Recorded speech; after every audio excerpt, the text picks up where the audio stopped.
Hello again. Today, I just want to share with you this bat that I bought a few years back in Singapore. It's Kokutaku Japanese Table Tennis Association RB shake hand racket brand.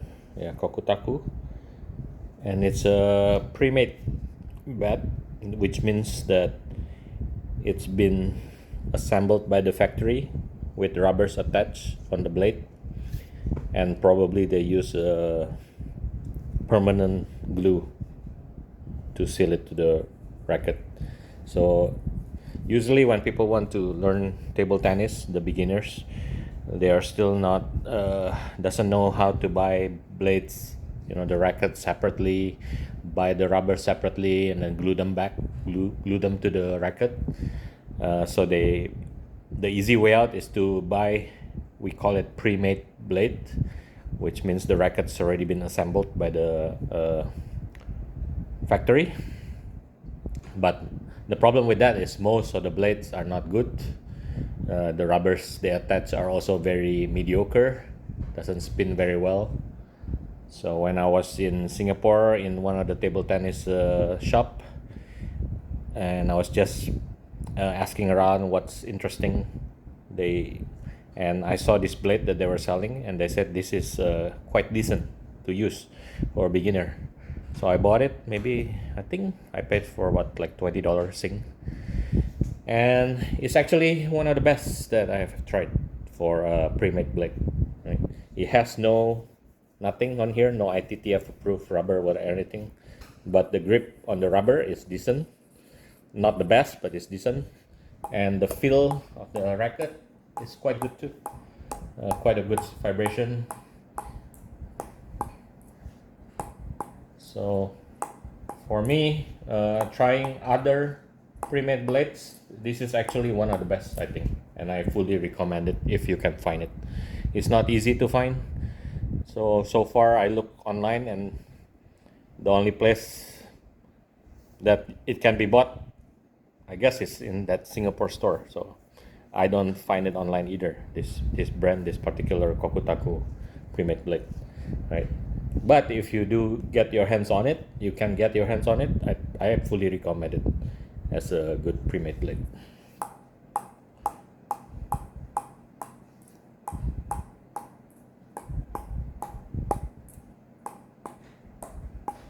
And the feeling of the bounce is also quite decent.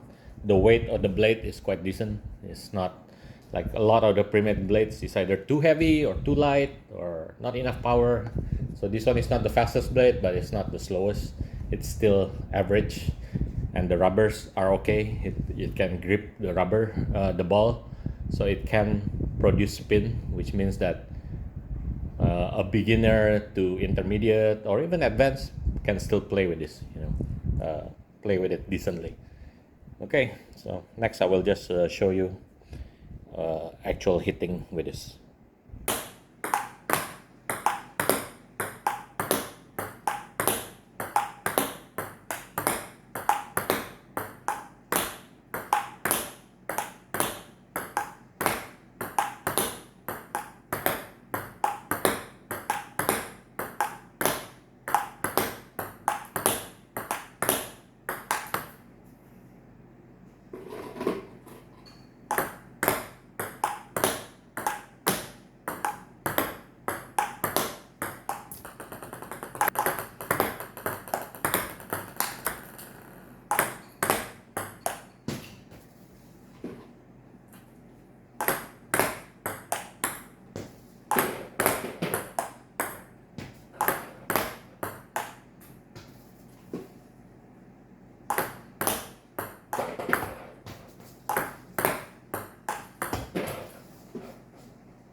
It's Kokutaku Japanese table tennis